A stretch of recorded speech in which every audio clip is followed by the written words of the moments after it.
За юуны энэ баруун улсын өсөх чадварын чуулга 2019 хүртэлсэн баруун хязгаар нутгийн эрхэм хүндэт та бүхэндээ энэ өдрийн мэндийг өргөнүүлье.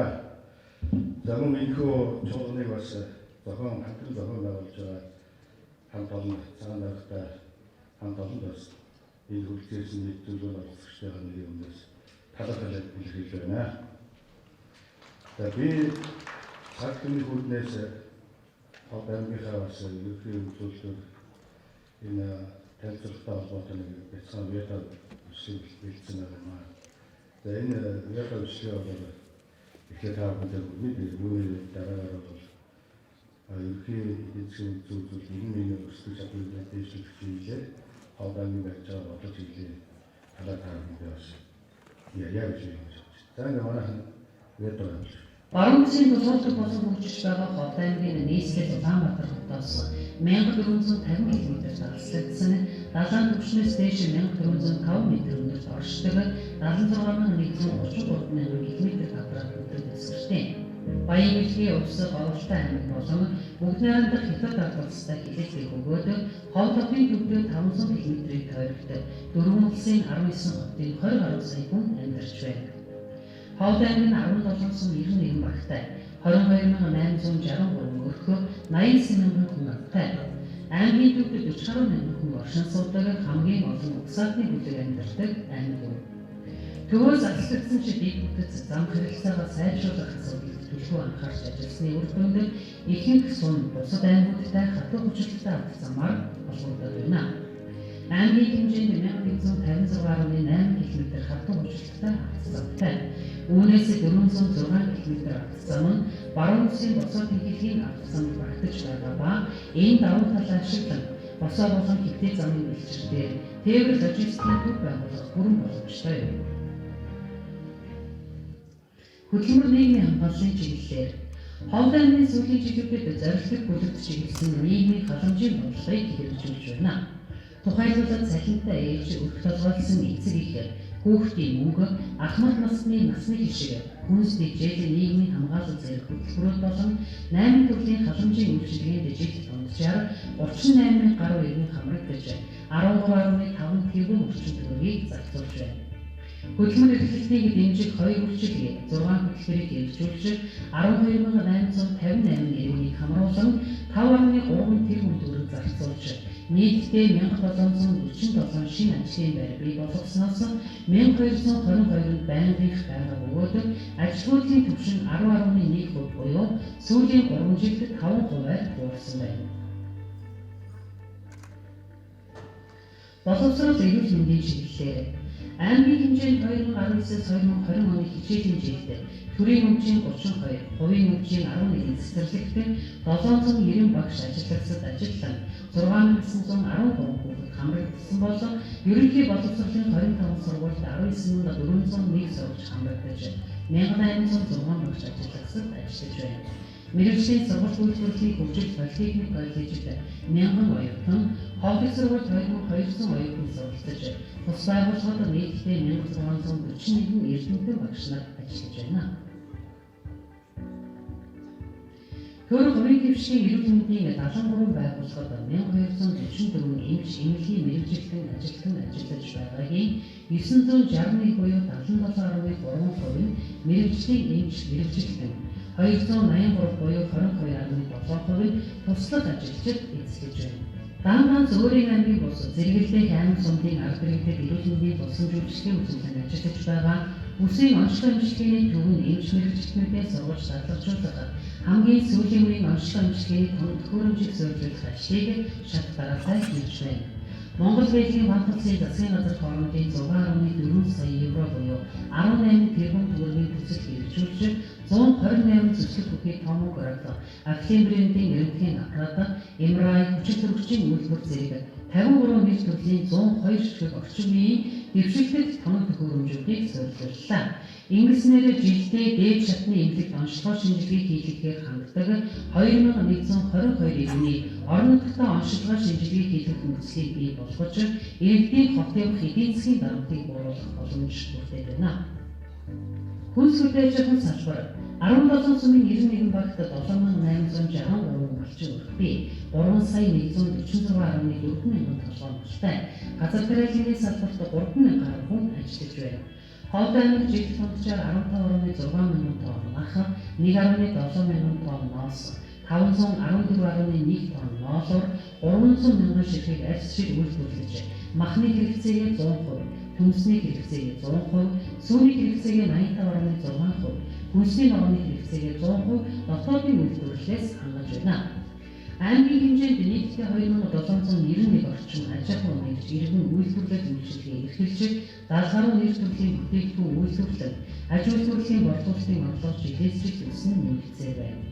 Үйлдвэрлэгч хол хөтөлбөрийн хүрээнд мянган уулзалт орон нутгийн хэмжээнд аж ахуйн тооцоод үйлдвэрийн газрыг төвшүүлэн, ажлын хувцас болон бодлогын үйлдвэрүүд багтсан бизнес инкубатор төвийг байгуулан ажиллаж байна. Аймгийн дотоодын нийт бүтээгдэхүүн өнөөгийн байдлаар 384,8 тэрбум төгрөг хүрч, нэг хүн тоолох дотоодын нийт бүтээгдэхүүн 435 сая төгрөгт хүрлээ. Баруун улсын тулгуур төв Ховд аймагт энэ онд улсын болон орон нутгийн төсөв, олон улсын төсөл хөтөлбөр, хувийн хвшлийн хамтын ажиллагааны хүрээнд багагүй хөрөнгө оруулалтын ажлууд хийгдлээ. Улсын төсвийн хөрөнгө оруулалтаар Болгон суманд 35 мартаа сум дундын нэгдсэн эмнэлэг, Чандман суманд эрүүл мэндийн төв, Дөрвөн дууд цэцэг сумдад соёлын төв, Мянган суманд 150 хүүхдийн цэцэрлэг, Зэрэг суманд нутгийн удирдлагын ордон, Жаргалан сумын Наранбагт 225 хүүхдийн яасан цэцэрлэгийн цогцлбор, Жаргалан сумын 7 дугаар сургуулийн 100 хүүхдийн доктор байр, урлаг спортын зал, биеийн тамирын талбай, Болгон суманд 450 сургалттай спорт цогцлбор зэргийг барьж ашиглалтад хүлээн авлаа. Мөн мал аж ахуй газар тариаллын үйлдвэрлэлийг хөгжүүлэх зорилгоор Үеийнч Ховд Зэрэг Болгон сумдад услалтын систем, Болгон Жаргалан сумдад бүтээл аж ахуйн агропаркийг байгуулж байна. Жаргалан сумд 1000 тонны хүнсний ногоо хадгалах зойр, бүтээл аж ахуйн гаралтай түүхий бүтээгдэхүүний цэвэрлэх байгууламжийг мөн барьж байна. Жаргалан сумын Жаргалан Агшаант багт инженерийн шугам сүлжээг шинжилж ашиглалтанд хүлээн авлаа. Гэх мэтчлэн Ховд аймагт 109 төсөл арга хэмжээний 64,5 тэрбум төгрөгийн хөрөнгө оруулалтыг татан хэрэгжүүлж байна. Олон улсын байгууллага төсөл хөтөлбөрийн хөрөнгө оруулалтаар ТК олон улсын байгууллагын хөрөнгө оруулалт 200 гаруй сая төгрөгөөр төрийн өмчийн бүх цэцэрлэгийн галтгооны тоног хөрөмжийг иж бүрэн шинжиллээ. Монгол Улсын засгийн газар Германы засгийн газартай хамтарсан тусгай хамгаалалттай бүснүүдийн эко тэнцвэрийг хадгалах төслийн хүрээнд энэ жилдээ багтаал 90 мянган евро буюу 270 сая төгрөгийн хөрөнгө оруулалтын гэрээ байгуулад байна. Швейцарын хөгжлийн агентлагаас хэрэгжүүлж буй ногоон алт төслийн хүрээнд бэлчээрийн менежментийг сайжруулах чиглэлээр мал эмнэлгийн эрчилгээний баталгаажуулалтын систем төслийг хэрэгжүүлж эхэллээ. Хувийн хвшлийн хөрөнгө оруулалтаар жилдээ 300 мянган тонн цемент үйлдвэрлэж, баруун таван аймгийг хамгаах Ховд эко цементийн үйлдвэр нээлттэй хийж ажиллаж эхэлдэг. Дулааны Бадамжлах бүс компани өөрийн хөрөнгөөр 3.2 км түн шугам шинжилгээний ажлыг хийж дуусгарлаа. Болгон суманд Булган 5 эрдэнэ компани орчин үеийн махны үйлдвэр, Жаргалан суманд Хан Жаргалан компани мах боловсруулах үйлдвэрийг бус байгуулан ажиллаж байна.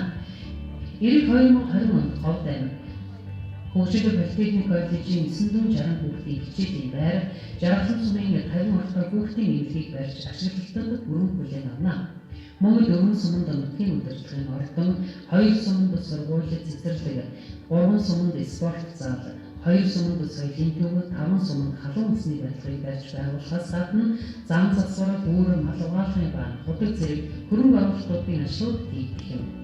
Эдгээр хөрөнгө оруулалт бүтээн байгуулалтын ажлын 85%-ийг орон нутгийн компани аж ахуйн үйлчилгээ хийж үүсгэж байна. Үүнээс гадна Монгол Улсын засгийн газрын санаачлагаар Азийн хөгжлийн банкны санхүүжилтээр сум аймаг хөгжүүлэх хөтөлбөрт шалгарч агропарк гэр оролцооны дахин төлөвлөлтийг сайжруулахад 120 сая долларын төсөл хэрэгжүүлэхээр техник эдийн засгийн үндэслэл хийгдэж бэлтгэл ажиллагаа ханган ажиллаж байна. Цаашид Ховд аймаг хүний хөгжлийг дэмжсэн бие даасан эдийн засагтай бүс нутагт хөгжлөөрөө тэргүүлж аймаг болох зорилт дэвшүүлэн ажиллаж байна. Хүний хөгжлийн бүсийн хөгжлийн төлөө хамтдаа Ховд аймаг нь бол жилээс жилд 1500-аас 2000 орчим хүн амаар өссөн юм гэж. За энэ хэмжээгээр бас одоо тодорхой хэмжээний ажил үйлчлэгүүд явуулж байгаа. За энэ өсөлт чадвар гэдгийг бол би хоёр зүйлээр ойлгодог. Нэг их асуудал бол мэдээж хүний нөөцийн потенциал буюу хүний нөөцийн чадвар, хүний хөгжлийн асуудлыг бол бид ярих ёстой. Энэ асуудал дээр мэдээж боловсрол, эрүүл мэндийн асуудал, нийгмийн халамжийн бодлогын асуудал байдаг. За энэ чиглэлийн асуудлыг бол та бүхэндээ бас тодорхой тоон зүйлүүдээр харууллаа. Ялангуяа хүүхд залуучуудыг бид спорт урлагаар дамжуулж соёл нэгээрүүлэх, бие даалгаврыг хөгжүүлэх, ялангуяа хот аймаг маань өөрөө эрүүл мэндийн сар ухаантай бүтэц сэтгэлгээд ийм хүн хот залуучуудыг бол одоо бий болгохыг зорж ажиллаж байгаа. Энэ чиглэлээр соёл нэгээрүүлэх ажлуудыг нэлээдгүй хийж байна. Одоо ихэд 10 сарын 30-нд дэлхийн дээд амжилтыг үүсгэх ДНС-ийн намд бид нар Монгол хөрөнгө хот аймгийн Жануус бол гаралтай гэж үздэг энэ соёлыг бий тусвыг хамгийн олон хүмүүс буюу 1200 хүмүүсийн энэ хүмүүс энэ ажлыг бол 10 сарын 30-нд бид нэр зохион байгуулалт бэлтгэл ажлаа хангаад тэр хэлцээг нэгээр ажиллаж байна. За мэдээж дараагийн асуудал бол сайн миний хэлсэн спортоор хичээлэх одоогийн хүүхд залуучууд маань ихэвчлэн бас одоо гар утастай нөхөрлөг асуудлууд нэлээд бий. Ийм учраас энэ байдлаас яахан ангид байлгах. Спорт гэдэг бол өөрөө хүний төсвөр хадгалалтаа, тууштай, ийг зоригтой бас ах цагаар хөндлөж дээдлэх ийм хүн болон хүмүүжүүлэх ийг зоригийн одоо чанар суулгадаг их оромж үзлийг төлөвшүүлдэг ийм онцгой зүйл. Тийм учраас энэ спортоор хичээлэх шүүх болчтой бид нар бол нэлээд үдэнэж байна. Эрүүл мэндийн бодлогыг бол таван сая сонслоо. Бид бол 6.4 сая евро буюу энэ 18 тэрбум орчим төгрөгийн баруун бүсийн онцлог хэмжээний төгрөг бол нэгдүгээр техник томт хөрөмжийн хувьд шинжилгээ хийлээ. За хоёрдугаар болсон хүчний хувьд одоо чадваржуулах сургалт зөвлөгөөнүүд одоо хамруулаад ингээд ажиллаж байна. Хүний хөгжлийн хувьд бол бид нэр ерөнхийдөө бол энэ байдлаар анхаарч ажиллаж байгаа. Эндээ бол та бүхэн илэрхийлж хэлээ. Мэдээж энэ эрүүл мэнд боловсролын салбарт бол орчин нөхцөл чухал учраас олон цэцэрлэг сургуулиудыг шинээр байгуулах, техник томт хөрөмжийн одоо сайжруулах ажил бол одоо дагаад явж байгаа гэдэг бас хэлье.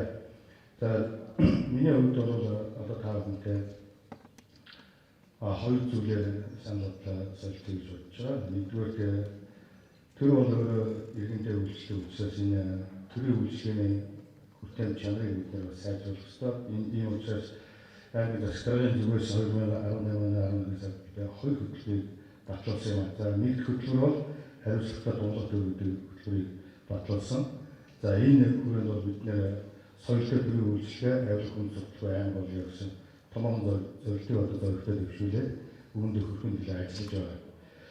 За хоёр дахь хөтөлбөр маань бол үйлдвэрлэгч хөтөлбөр. Өнөөдөр бид нэр баялаг бүтээгч бизнес эрхлэгчтэй болтойгоор дэмжиж үзүүлэхгүй бид цаашд бол явах гарц байхгүй, хөгжлийн тухай ярих яриа байхгүй. Ийм учраас төрийн зүгээс дэд үтсээр бид нар бол аваад ирвэ. Харин баялаг бүтээгчтэй бид нар бодлого дэмжиж ийм учраас аймаг бол үйлдвэрлэгч гэдэг хөтөлбөрийг бол үнэхээр бас 11 сард батлуулсан. Энэ хоёр хөтөлбөрийг бол энэ жилийн хувьд бид нар одоо хэрэгжүүлэхийг зорж ажиллаж байгаа. Хариуцлагатай туулах төр энэ соёлтой төрийн үйлчлэгээний хүрээнд бид нэр дөрвөн зүйлийг бол бас одоо хийж хэрэгжүүлье гэж зорж ажилласан. Энэ нэгдүгээр засаглалын тодорхой байдал өөрөөр хэлбэл энэ шинэ төрийн албаны хууль батлагдсантай холбогдуулаад энэ төрийн албаны шинжилгээ гол бодлого зорилтуудыг бид нар тууштай хэрэгжүүлье. Ер нь бид төрийн алба бол өөрөө хуулиар хэрэгжүүлдэг бай. Ийм учраас төрийн албанд байгаа одоо алдаа тогтолцоог бид энэ ондоо багтааж одоо засаж залруулж энэ тогтвортой байдлыг хангах чиглэлээр бол нэлээд ажил хийж зорж байгаа. Энэ чиглэлийн ажлууд хийгдээ явж байна. Хоёр дахь асуудал бол төрийн хил тод нээлттэй байдлыг бид одоо сайжруулъя. Ялангуяа төрийн албаны бичиг цаас, санхүү, төрийн үйлчлэгээний чанар энэ гурван зүйлийг нээлттэй байлгах. Ялангуяа санхүүгийн шинэ дансны хуулийг бол одоо бодтойгоор хэрэгжүүлье. Хэрвээ хэрэгжүүлээгүй одоо ажил албан тушаалтантай хариуцлагатай явъя. Энэ зарчмыг барьж ажиллаж байгаа. Ийм учраас энэ чиглэлийн ажил бол бас нэлээд зөв төвшөнд хүрсэн энэ 2019 дараагийн асуудал мэдээж манай ард иргэдээс ярьдаг гомдолтой нэг асуудал. Ард иргэдээ намын батлахын өнгөөр нь дээдлийн хугацаар нь нас шүдээр нь битээ ангиж ялгаач. Ядуу баянаар нь битээ хуваач гэдэг ийм олон зүйлийг хүсэхгүй байгаа ийм зүйлийг ярьж хэлж байгаа. Ийм учраас төрийн үйлчлэгээний хүртээмжтэй байдлыг бид нэр хангая. Энэ жилдээ нэг 2 удаа хөдөө орон тусламжаараа нээлттэй хаалганы өдрийг зохион байгуулж ажилтдаг бай гэдэг ийм зүйлийг дэвшүүлсэн. Сая та бүхэн үйлчлэгчдээс бас харж байгаа. Тэгээд төрийн үйлчлэгээ явуулж байгаа тэр арга хэлбэр бол бид нэр өнгөрсөн хав 2 ажлын хэсэг гарч Ховдангийнхаа 17 сумаар нээлттэй хаалганы өдрүүдийг зохион байгуулсан. Нэг ажлын хэсэгт 20 гаруй одоо албан байгууллагууд оролцож газар дээр нь одоо хөдөөгийн арга хэлбэртэй үйлчлэл үзүүлсэн. Яг тэгэхээр хөдөөгийн арга хэлбэр дотроос газрын зөрчил маргаантай, эрүүл мэндийн тусламж үйлчлэл, нийгмийн даатгал, халамж, тэтгэврийн итгэмжтэй холбоотой, боловсролтой холбоотой, цагдаа шүүхтэй холбоотой маш олон зарим маргаануудыг шийдвэрлэж чадахгүй орхитуулдаг хөдөө орон нутгийн эрхлэх хэрэгцээ байгаа. Ийм учраас төрийн нээлттэй хаалганы бодлогыг хэрэгжүүл газар дээр нь асуудлыг одоо шийдэж явдаг ийм тогтолцоо хэрэгжүүлж байгаа. Ийм хүрээнд нэг 10 гаруй мянган арга хэлбэртэй бид нэр үйлчлэл үзүүлсэн арга хэлбэрээс бас нэлээд дэмжлэг авсан. Одоо 12 сар бол багтаагаад дахиад одоо 2 сарны нээлттэй хаалганы өдрийг бас зохион байгуулж одоо ажиллаж сурталчилнаа. Ийм байдлаар бид нэр төрийнхөө хойноос иргэдэнд явж үйлчлэгч төрийн иргэдэд хүч үйлчлдэг ийм шиг тогтолцоо хэрэгжүүлэх юм гэж зорж ажиллаж байгаа гэдгийг харамтай гэлээ. За эдийн засгийн асуудал ярихлаар баялаг бүтээгчдийн асуудал ярьдаг энэ үйлдвэрлэгч ховд хөтөлбөрийг бид бас хэрэгжүүлж байгаа. Мэдээж энэ үйлдвэрлэгч ховд хөтөлбөрийн ард бол аймгийн орлого зарлал, дотоодын нийт бүтээгдэхүүн, эдийн засгийн голлох салбаруудын тухайн асуудлууд яригдсан. Тэгээд одоо хөрөнгө оруулалтын тухайн асуудал. Тэгээд энэ аймгийн цаашдаа энэ бүс нутгийн чиглэлийн хэрэгжүүлэх томоохон төсөв хөтөлбөрүүдийн асуудлууд яригдах юм. Энэ чиглэлийн асуудлыг бол таамаг маш товч байдлаар цаг хэмж хүргье.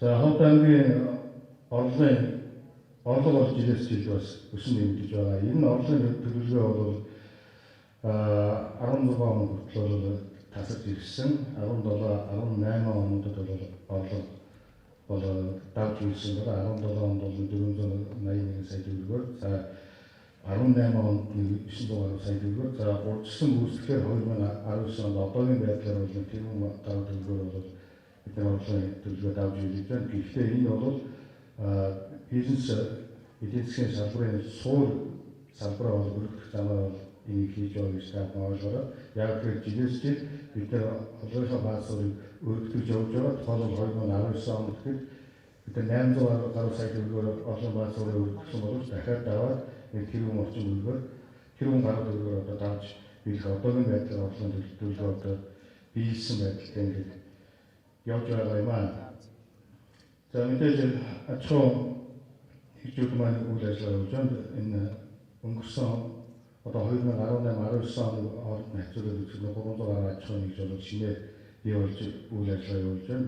Одоогийн байдлаар 2791 аж ахуй нэгж үйл ажиллагаа явуулж байгаа. Энэ борлуулалтын орлого жилээс жил өснө нэмж байгаа. 2017 онд болохоор 130 тэрбум төгрөгийн борлуулалтын орлого байсан бол 2018 онд статистикээр 204 тэрбум бол одоо өссөн байна.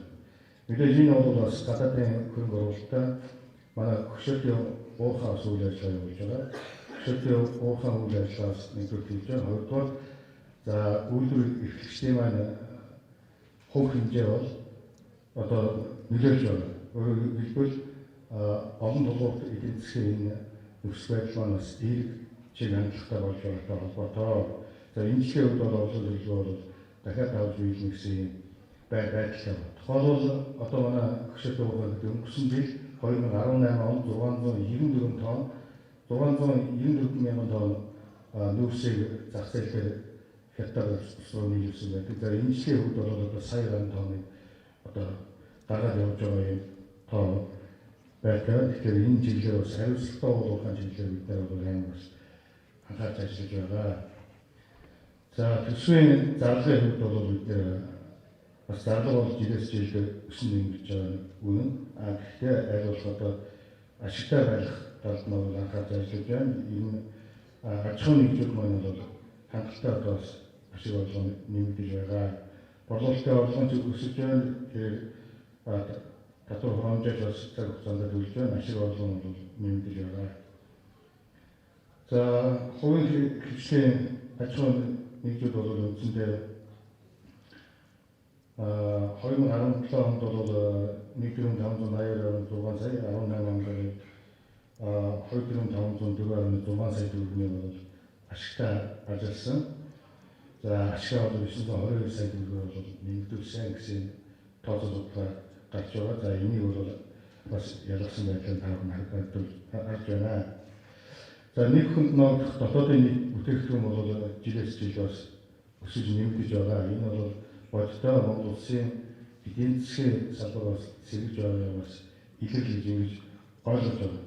2018 оны жилийн статистик батлагдсан статистик тоо мэдээлэл бол 384.8 тэрбум төгрөгийн одоо дотоодын нийт бүтээгдэхүүнийг хамтдаа үйлдвэрлэжээ. Нэг хүнд ногдох дотоодын нийт бүтээгдэхүүн 4 сая 350 мянгад хүрсэн. Өмнөх жилдээ харьцуулах юм бол үндсэндээ нэг 600 мянган төгрөгөөр нэг хүнд ногдох дотоодын нийт бүтээгдэхүүн маань өссөн байна гэсэн тооцоо гарч байна. За би эдийн засгийн голлох салбараа бас ярих гэж та бүхэнд хэлсэн. Яг тэгэхээр Малайчуу газар тариалан бол Ховд аймгийн үйлдвэрлэлийн гол салбар хэвээр байгаа юм аа. Яг тэгэхээр энэ салбараас манайх эдийн засгийнхаа 42% бид олж байна. Хэдийгээр одоо энэ салбараас олж байгаа орлого хувь хэмжээгээр буурч байгаа ч гэсэн эдийн засгийн голлох салбар бол хэвээр байсаар байна. Ийм учраас энэ хөдөлгөөн газар тариаллын салбараа бид анхаарах арга байна.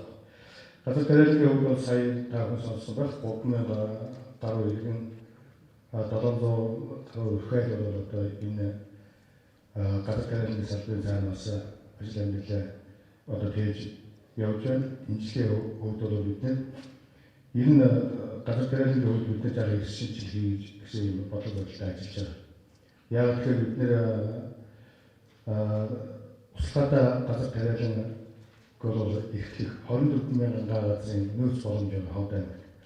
Социализмын үед 13 услалтын систем байсан энэ зах зээлийн эдийн засгийн үед бол бас нэгдэж байхгүй бас эргээгээ бид сэргээж яг тэгэхээр газар тариалантай холбоотой энэ алтан хязгаар нутгийн хамгийн одоо эко хөрстэй энэ хөрс шороонд уурсан хүнсний ногоо нь өөрөө экологийн зөв бүтээгдэхүүн үүнийг зах зээлээр нийлүүлэх асуудал бид анхаарах ёстой. Ийм учраас газар тариаллын салбар үр тариа болон хүнсний ногооны чиглэл бол эрсэнчлийн бодлогыг бас хэрэгжүүлж өнгөрсөн жил бол энэ жил бид үр тарианы тоног хөрөмжүүдийг нийлүүлсэн. За хөдөлгөөний хөдөлгөөний хүрээлэлтэйгээ хамтран бид 60 гаруй тонн одоо хүнсний одоо шинэ сорттыг бол одоо бид авч хэрэгжүүлж байна. Энэ жил бол 22,000 тонн ургацыг бол одоо хүлээж авсан. 10 сарын байдлаар бол ийм хөв байдалтай. Цаашид бол одоо энэ салбарыг хөгжүүлэх ёстой. Ялангуяа Ховд аймаг бол одоо энэ жилийн үед 50 гаруй одоо буян цомдол туршилтын байдлаар бид 50 гаруй газар дээр үр тариа тавьсан. Үүнийг дагуулад бид бага хувийн тэжээлийн үйлдвэр байгуулж байна. Энэ тэжээлийн үйлдвэр маань 11 сард ашиглалтанд орно. Энэ жилийн байдлаар бид 150 тонн ногоон тэжээл үйлдвэрлэж байна. Өнөөдөр хорволцсон тэжээлийн уургийн хэмжээ бол 11% байт юм байна. Манай үйлдвэрлэх ногоон тэжээлийн уургийн хэмжээ бол 28% байна. Даруй бараг 2.5 дахин илүү уургийн хангамжтай ийм сайн чанарын ногоон тэжээлийг бол буян цомог төшгөл энэ тэжээлийн үйлдвэрээр дамжуулж үйлдвэрлэж эхэлнэ. Ийм учраас энэ газар тариаллын салбарт бол бид нэр тэжээлийн урмал тариалах ногоон тэжээлийн асуудал дээр бол одоо шинжилгээ асуудал юм яа гэсэн ерөнхий төлөвлөлтөд ажиллаж байна. За мэдээж Малайчуу салбарын асуудал бол бас чухал гэдэг та бүхэн маань мэдж байгаа. За энд бол саяны тавд харснаар бол 8476 одоо маш их байна гэж хэлж байна. Энэ нэг зүйлийг би бас эерэг хандлах гэж юм шаарддаг. 2017 онд бол манай Ховд аймаг 3.4 сая мал тоглосон. 2018 онд бол 3 сая 146 мянган 3.1 одоо 1 сая мал тоглосон гэсэн. Энэ бол бас эдийн засгийн зах зээл дээр энэ бэлчээрийн даацыг хэрэгжүүлсэн байгаа ийм нөхцөлд бол малаа зах зээл дээр борлуулж эдийн засгийн эргэлтэнд оруулж байгаа явдал бол энэ сайн үзүүлэлт гэж бид нар ингэж харж байна. За одоо 18 оны жилийн 3.1 сая толгой мал тоглосон ч гэсэн төл малтай энэ жилийн бол 3.5 сая толгой мал болж байна. зах зээл дээр борлуулсан борлуулалтаа нийлээд эргээд бол 3.1 саятай бол байна гэсэн ийм удирсан тооцоо төлөвлөгөөтэй ажиллаж байна. Ялангуяа энэ малажхан салбарыг бид нэр өрөөгөөстэй байлгахын тулд малажхан гаралтай махсуу түүхий эдийг нь боловсруул үйлдвэрийг барих асуудал бол чухал байна.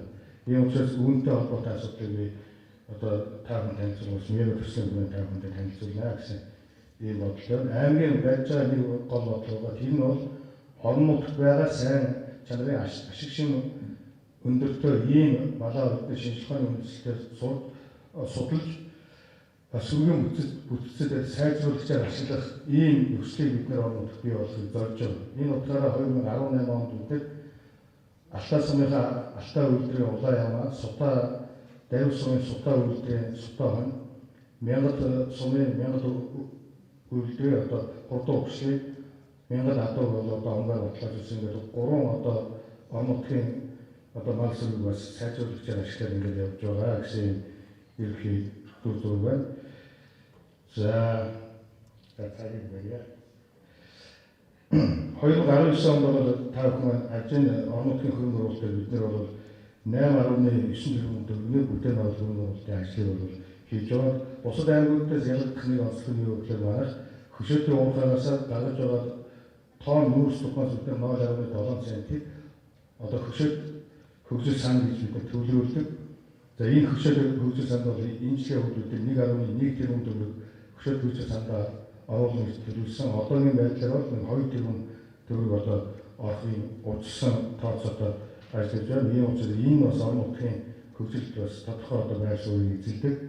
За улсын төсвийн хөрөнгө оруулалтаар сая бол хийж байгаа ажлуудыг та бүхэн танилцсан. Ерөнхийдөө бол бид нэр энэ 19 онд бол 65.5 тэрбум төгрөгийн хөрөнгө оруулалт өөрөөр хэлбэл нутгийн удирдлага ордон 4, сургууль 2, спорт зал 3, соёлын төв 2, авцаан гүр засвар 5, төлөвлөсөн халаал инженерийн шугам сүлжээ 4, жижиг үйлдвэрлэлийн зээл, бүсгүйн систем 4 ширхэг ингээд одоо агрипарк жимсний асуудлаар ингээд 2 төслөө нийтдээ энэ томоохон төслүүдийг бүгдийг нь энэ жил 19 онд эхлүүлсэн.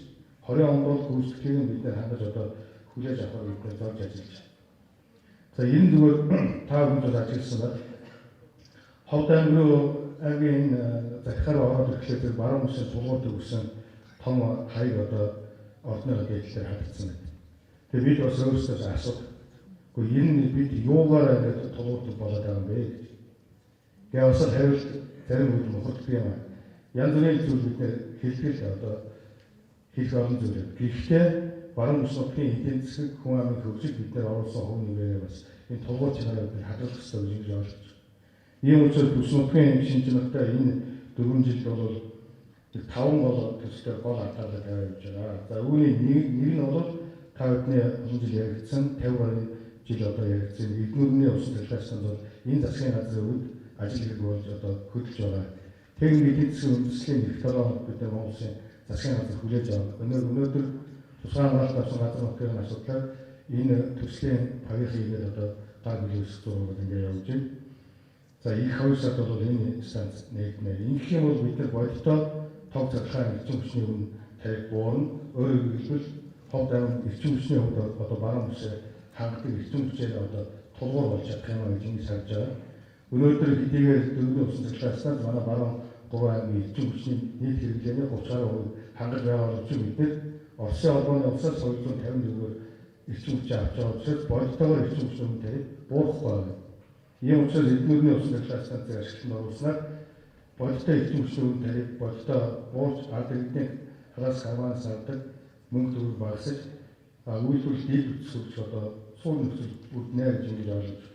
Хоёр томоохон төсөл ховд экозонтой үйлдвэр одоо дэд бүтцээ байж байгуулад барилгын ажил нь эхлээд явж байна. Энэ төсөл 21 оны эхний 2 үйлдвэрлэлт гарааны байж байгаа гэж дууссан.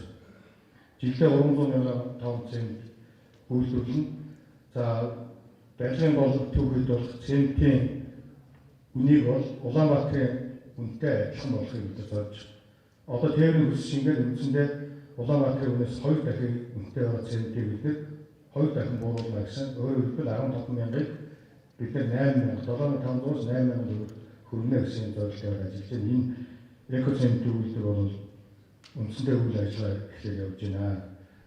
За мэдээж энэ бол баруун 300 мянган тонн цемент гэдэг бол баруун таван аймгийн бүрэн ханган илүүгээ бол бас халтаан хязгаарлалт нийлүүлнэ гэсэн тооцоо төлөвлөгөөтэй ажиллаж байна.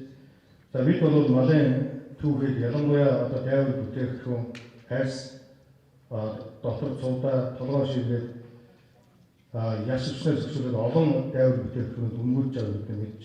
Өнгөрсөн жилийн энэ 18 оны үед ноос хөтлөмгөөс. Ийм учраас бид нар энэ малын гаралтай түүхийг боловсруулах баруун тавантай хамгийн том тооцох анхны том цэвэрлэх боломжууд байж байгаа. Барилгын ажил одоо 60%-тай явж байна. Энийг бол 20 онд багтааж бид нар гүйцэтгэж дуусгана. За ингэснээр бид нэр аль шиг ноос угаах боловсруулах сүлжээх нэхэх эцсийн бүтээгдэхүүн болгож нэгэн хөтөлбөр шингэсэн бүтээгдэхүүн үйлдвэрлэх ийм болцоо боломжийг бид нар авчирна. Мах махан бүтээгдэхүүн түүнчлэн одоо бусад дайвар бүтээгдэхүүнийг бид нар бүрэн дүнгийн ашиглахын боломжууд нөхцөлгүүднэ. Хоногт 1500 метр куб буюу 1500 тонн усыг цэвэрлэх хүчин чадалтай ийм байгууллага бид нар байж байгаа. Үүний төсөлөөр бид нэр Монгол Улсын ерөнхий сайд, Монгол Улсын засгийн газар үйлдвэр технологийн парк байгуулъя гэдэг бид нэр хүсэлтэй гаргасан. Засгийн газрын уралдааны бол хэлцээр анхан шатнд бол дэмжигдээд хүн сүлээд шоо яам дээр бол энэ тооцоо судалгаа хийгдэж явж байгаа. 100 га газрыг бол бид нэр үйлдвэр технологийн паркын зориулалтаар иргэдийн болон дотоод гаргуулаад одоо геолог хайгуулын ажлыг бид нэр эхлүүлээд ингээд явж байгаа. Ийм учраас цаашдаа бол энэ малын бодлого түүхийдээ цэвэрлэх байгууламжаа төвшүүлээд үндсэндээ одоо үйлдвэр технологийн парк байгуулна гэсэн агшаа хандаа ажиллаж байгаа. Энэ ажил бол одоо зохиосоор хэрэгжиж байгаа гэдэгт бол итгэлтэй байгаа. Дараагийн асуудал бол энэ хов агропарк гэж хөдөө аж ахуйн цогц төслийг бид хэрэгжүүлж байгаа. Манай ховд аймаг Баян-Улирын аймаг Дорнод энэ гурван аймагт бол энэ сая тавхан анзаарсан бол аймаг сумын хөгжлийг дэмжих хөтөлбөр гэж Азийн хөгжлийн банкны энэ хөтөлбөр манай гурван аймаг хамрагдаж байгаа. Эхний ээлжид энэ хөтөлбөрийн хүрээнд бол нийтдээ 120 сая долларын тусан дэмжлэг бас үзүүлэх юм аа. Энэ хүрээнд бид нэр энэ агропаркын төслийг бол одоо дэмжүүлж явж байна. Хов тоноос салгуулсан 10,000 гагийн услалтын системийн асуудлыг бид нар бол дэмжүүлж яаж байна. Зөвхөн 20 онд бол 19 сая 800 мянган долларын одоо дид үтсийн чиглэлийн одоо хөрөнгө оруулалтыг дэмжиж өгнө гэсэн ийм гэрээ хэлцэл байгуулаад ажиллаж байгаа. Ийм учраас агропаркын төсөл бол одоо бүс нутгийн хэмжээний томоохон төсөл болно гэж ингэж харж байгаа. За та бидний одоо хамгийн их бага оноод авдаг бензин шатны зөвхөн 180 үзүүлэлт дотор чинь нэг нь бол ийм байна. Тийм учраас энэ шатны үн тарифыг бууруулах асуудал бид өөрсдөө нийт боловсруулж чадахгүй учраас нийт нэрх үйлдвэрийг бид байгуулах боломж байна. Домгой сайн чанд бол ийм үйлдвэр байгуулагдсан энэ бол үр дүнгээ өгч байгаа. Тийм учраас энэ нийт нэрх үйлдвэрийг жилдээ 50,000 тонн нийт нэрх энэ үйлдвэрийг ховд аймагт байгуулахаар бид иргэдийн хурлаас газрыг нь олгосон техник эдийн засгийн үндэслэлийг боловсруулсан одоо байгаль орчны наривчлсан үнэлгээ байгаль орчны яам дээр хүлээгч энэ ажил бол 20 оны 3 сараас эхлэн ерөнхийдөө бол бид 6 сар гэхэд бол одоо энэ ажлыг дуусгана гэсэн ийм ерөнхий гараатай ажиллаж байгаа. Шатууны үн тарифыг бид А80 А92 шатууны энэ нэрх үйлдвэрээс гаргана. Энэ хүрээндээ бид Улаанбаатарын үн тарифд орж ойролцоогоор 1 литр шатууны үнийг 300 орчим төгрөгөөр одоо хямдруулна. Өнөөдөр малчин тариаланцаас авахлаа дараах сайдны бид бүгдээ шатуун хэрэглэж. Ийм учраас ард иргэдийн хараасан гарч байгаа мөнгийг багасгах энэ асуудал дээр бол бид анхаарч ажиллаж байгаа. Энэ бол бүс нутгийн ард иргэдэг бас өгөөж өгнө гэсэн гол алсын хараатай ажиллаж байна. За дараагийн асуудал олон удаа яригдлаа. Манай ховд аймаг бол үнэхээр одоо энэ тэр логистикийн хувьд бол татсан зүйтэй байгаа. Өмнөд хөстөө засал замаар холбогдсон, хойд хөстөө засал замаар бүрэн холбогдсон. За удаараа Улаанбаатар хоттой засал замаар бүрэн холбогдсон. Хоогоор бол одоо Наран-Булгын чиглэлд 80 гаруй км шорон зам байна. Энэ 80 гаруй км шорон замыг тавьж чадах юм бол бид хоогоороо Тосон тэнгэр хараангаа хар холбооны чиглэл, удаараа Говьалтай Баян холбооны чиглэлээр Улаанбаатар хоттой хоёр чиглэлээр засал замтай холбогдсон. Хойд өмнөд хөстөө одоо авцаар холбогдсон яг тэр логистикийн хувьд татсан зүйлтэй байж. Ийм учраас энэ хойд өмнөд хөшийг холбосон бид бол сая алтан хязгаар дээр ярьсан, туваа дээр ярьсан хоёр одоо санамж бид нар аюулгүй байна.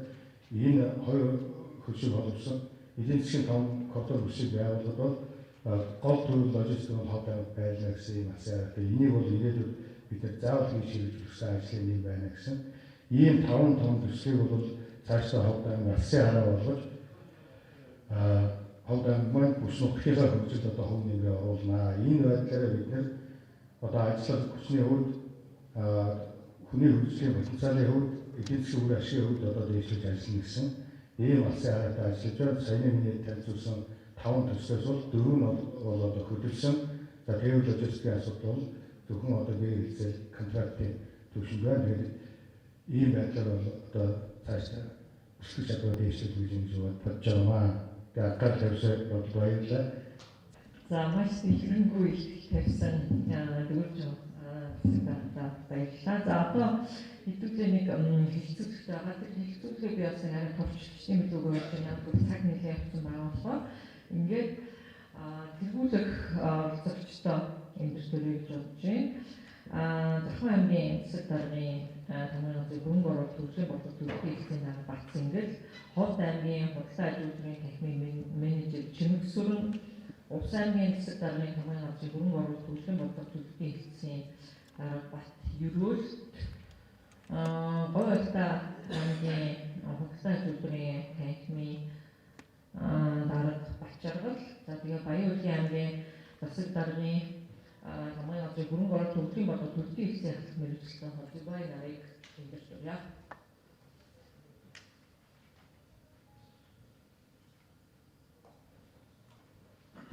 Сая тэргүүлэх оролцогч маань заасан байна.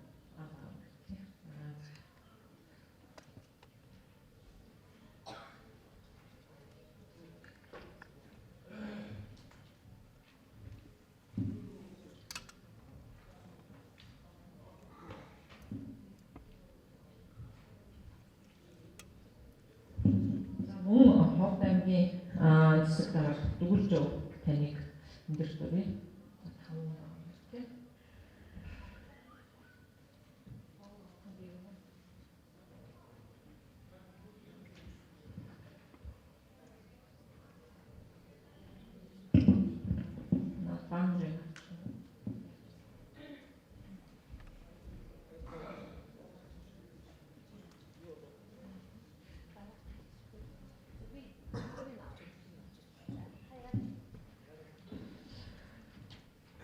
За тэгэхээр хэдүүлээ 30 минутанд багтаагаад юм хэлцүүлгээ мөрөлчий гэж бодсон байгаа.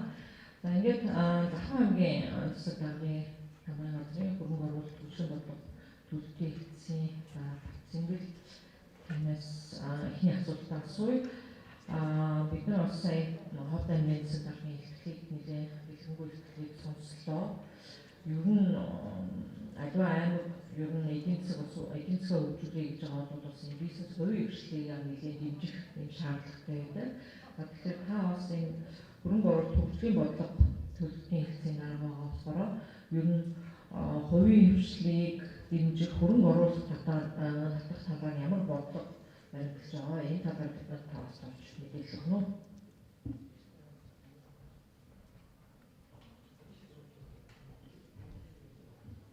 За тавны өнөөдөр хамраа байлгая.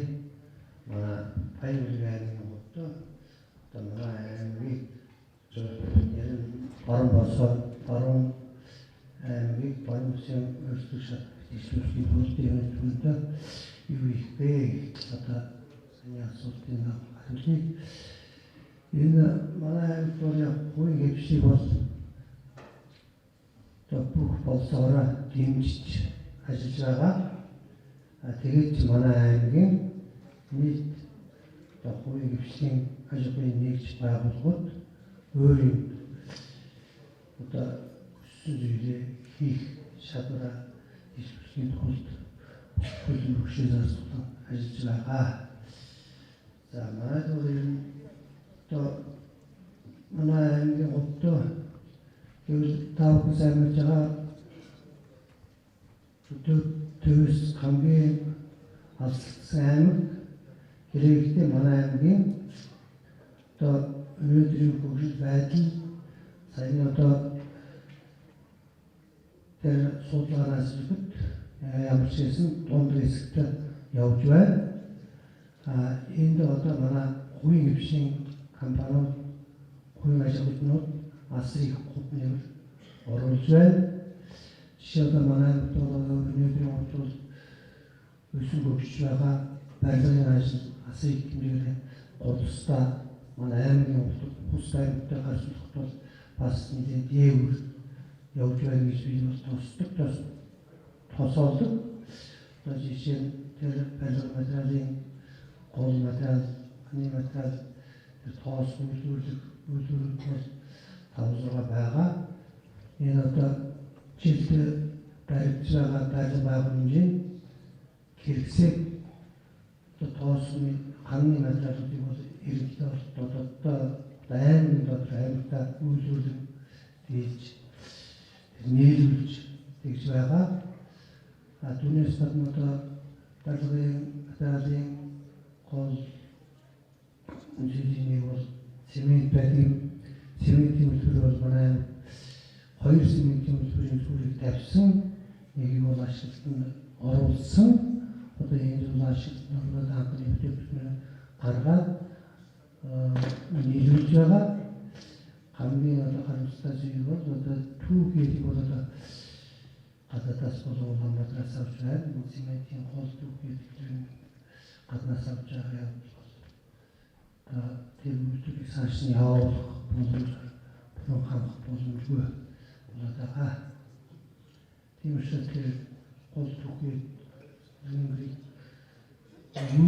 үйлдвэрийг бол энд байгуулах шаардлагатай. Жишээ нь тэрийг байгуулахын тулд асар их хэмжээний хөрөнгө шаардж байгаа. Энэ компаниуд бол тэр хэмжээний хөрөнгө гаргахаар асуудал төрөөс дэмжиж тусаа шүлтэн хайж шаардлагатай юм байна. Ерөнхийдөө бол одоо манай аймгийн хувьд гэвэл одоо хөгжлийн чадвар бол дэвшлэхийн тулд өрсөлдөх чадварыг дэвшлэхийн тулд хамгийн манай бол 2 улсаар хэлж байгаа. Тийм учраас бол ер нь манай аймгийн бол хамгийн хөгжлөөр сайн хөгж гол зүйл бол рүүлчдийн ажлуудад өрсөлдөх томсгох тийм бол сабаг бий болгох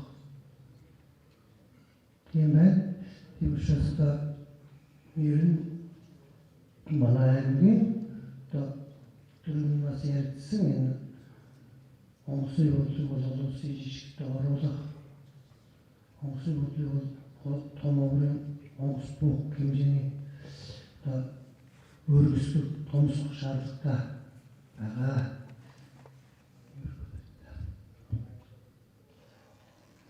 Баярлалаа. Уучлаарай. Би бас буруу хэлж байна. Батцангэл та зөвхөн үнэсээ асуусан. За та бүхэн ярьжээ. Улсын хөрөнгө оруулалт хөгжлийн бодлогыг хэлсэн. Хавц мэргэжлийн бан бодлогч юм байна. За эдийн өрсөлдөх чадварын тайлбар, жилийн тайлбар бол маш анхааралтай судалж тодорхой үйлдвэрүүдээр хаана юун дээр анхаарах ёстой гэдэг талаас нь бодож бодлогын баримт бичгүүдтэй улсын хөрөнгө тусгаж явж байгаа. За улсын үйлдвэртэй харьцангуй одоо баруун улсын аймаг дотроо тодорхой олон үйлдвэрүүдээр хэрэгжил байр суурьтай байгаа бас миний хувьд бас хэдэн хүчин шалтгаантай гэж бодож байгаа. Энэ юуны төрөнд аймгийн төр захиргааны байгууллагуудын ерөнхий бүтц зохион байгуулалт харьцангуй ойрын одоо 20 шахин жил тогтвортой гэж. Энэ тогтвортой байгаад цаана бидний дэвшүүлсэн тухайн жилийн өмнөсөн чиглэл аймгийн засаг даргын аймаг сүмийн засаг даргын 4 жилийн өмнө төрөө дунд хугацааны бодлого, урт хугацааны бодлогын баримт бичгүүд хэрэгжих нэг үндсэн болж байна гэж ойлгож байгаа. За мөн энэ өрсөлдөх чадварын тайлбар, жилийн тайлбарын гол үзүүлэлтүүдээр ерөнхий үзүүлэлтүүдээр бол баруун аймагуд энэ юу гэхээр хамгийн гол хүчин зүйл нь газар зүйн байр шил. Энэ дээр бол дотоодын нийт бүтээгдэхүүн үйлдвэрлэл хамгийн доотлын байр дээр явж байгаа. Тэгэхээр энэ дээр харин эсрэгээрээ манай төр засгийн байгууллага, засгийн газар, холбогдох яам, холбогдох агентууд анхаарах хэрэгтэй юм шүү. Тэгэхээр энэ дээр манай улс чадмын хэлбэрийн төвөөрчсөн цаашдаа санамж бусад юмудаа гаргахтаа бол бас тэгээд баруун Русын чуулганы гэж ингэж хийж байгаа юм. Энэ санаануудыг бол бас тодорхой төвшин бүхэн жишээ найдаж байгаа. Арцаа охин төлөвлөгөөний үйлдвэрлэлүүд одоо манай министерсэн тодорхой баримтуудыг ярьсан. За бид дотооддоо бол ингэж юм хийж болж чадж юун дээр алж байгаа хараад явж байгаа. Гэтэл зайлшгүй анхаарах ёстой, зайлшгүй дэмжих ёстой, зайлшгүй хөрөнгө оруулалт одоо төлхөө хаях ёстой ийм салбарууд баруун Рус чинь байна шүү. Гэдгийг бол одоо цагаачтай хэлж явж байна. За түрүүн хэлдэг сайн хөлбөр тавьсан тогтвортой байна гэдэг нь бол түрүүн цаан гом хэлдгээр нөгөө өсөлтчдийн 5 одоо алтан бэрмийн нэгэн түрүүн тогтвортой, эртний орчин тогтвортой, бодлого шийдвэр харьцангуй тогтвортой. Энэ ажлыг цааш татахгүй явах ёстой гэж бодож байна. За төр засгийн хувьд бол тодорхой асуудал яриад тэрийг одоо хурдан хугацаанд шийдэх ёстой байсан сандыг. Юу гэхээр өсчихсэн хөгжлийн бодлого тэгээд бидний сүүлийн энэгийн үндэсний газар бол одоо энийг барьж яваад нэлээд ажиллагаа хүмүүс рейдийн хувьд бүх аймаг дээр яваад хэвчээгээр хийгээд дууслаа. Одоо энэ онд багтаад бодлого гарах хэрэгтэй. Энэ онд багтаад гарах хэрэгтэй. Тэгэхээр бидний нөгөө өсчихсэн хөгжлийн бодлого гэдэг юм бодлогын хэрэгчдээр юу гэж бодсон бэ? Бидний зөндөө сандаа гэсэн. Манай хэлтэл одоо бидний зөндөө тодорхой сан. Сүмийн төвшөнд ийм дээр аймгийн төвшөнд энэ дээр анхаарах хэрэгтэй. Тэр нэрчиж ордоггүй маа гэхэд ерөнхий өсчихсэн хөгжлийн бодлого гэж юу хэлээд байна? Юун дээр анхаарах хэрэгтэй гэдэг яаж татах хэрэгтэй. Тэгжээж бид дараагийн бэрхшээл сонгуул болон тэр дараагийн тэр бодлогын 4 жилийн одоо үндэсний бодлогын баримтыг гаргахад энэ зайлшгүй юм. Өсчихсэн хөгжлийн бодлого дотроо бас энэ зайлшгүй яг төснийг асуудал. Бичгийн зөвлөлт гэж нэг байна. Бичгийн зөвлөлт. Юунд нь хөгжлийн бодлого хийсэн дараа 14 жил хийсэн тасралтгүй. Бид манай аймаг бол төр засгийн байгууллагын харьцангуй тогтвортой байдаг бодлого нь тогтвортой явдлын нэг бол юмсан энэ гэж болж байна. Бичгийн зөвлөлийн шинж байж байна. Тэгэхээр бичгийн зөвлөл бас энэ одоо хууль гарснаар бол бас ажлыг алхам нь бол өөрчлөн ажлын тодорхой бол олон удаа бид өөрчлөсөн зүйлүүд бол болж ирсэн. Тэгээ одоо дахиад одоо энэ асуудал байдаг бол байсан шиг байдаг. Бичгийн зөвлөлийн дараа нь хотын засгаар байдаг бол тэр бичгийн зөвлөлийн дараа шиг байна. Эсвэл нэг жилээр 5 аймаг ингэж ээж гэдэг юм.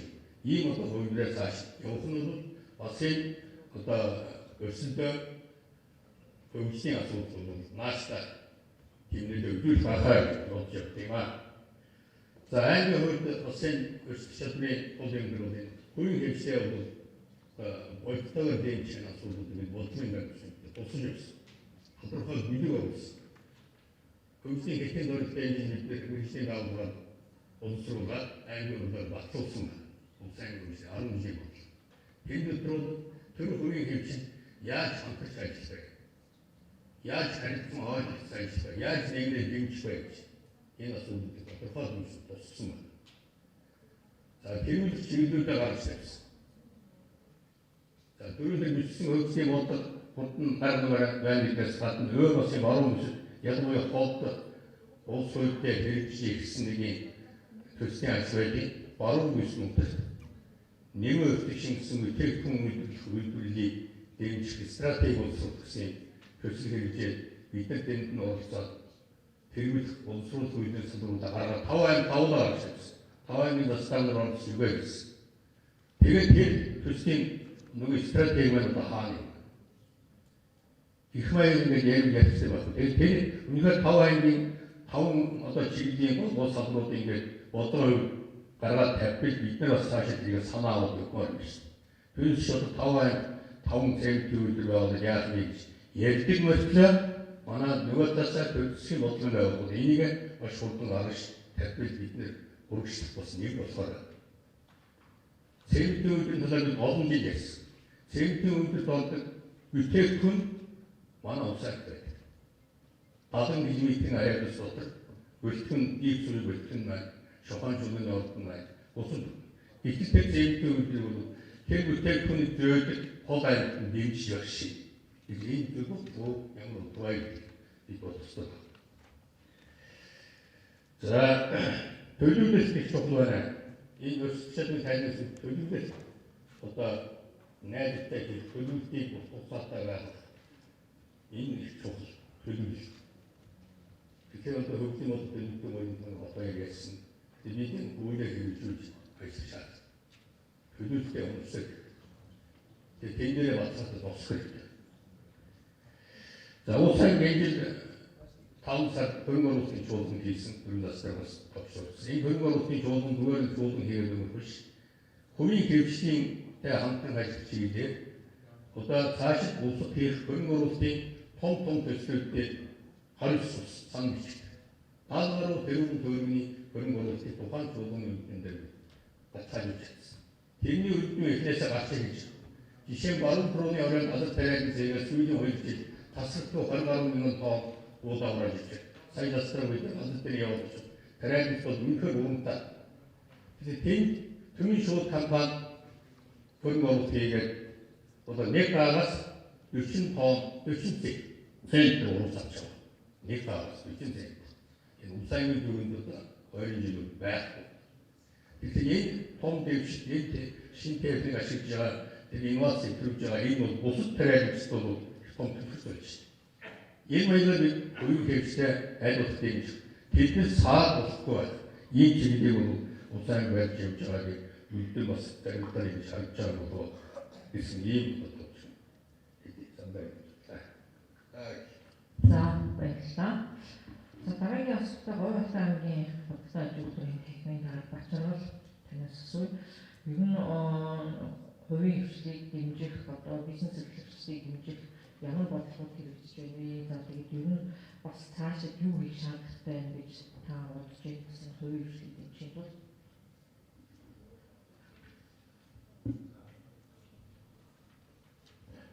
За өнөөдөр бүсийн чуулганд хүрэлцэн бүх хүмүүст өглөөдөр дуурайд бизнес эрхлэгчдад зарим байгууллагын хамт олонд энэ өдрийн томоо амгалан өргөн дэвшүүлж бэлтгэлээ.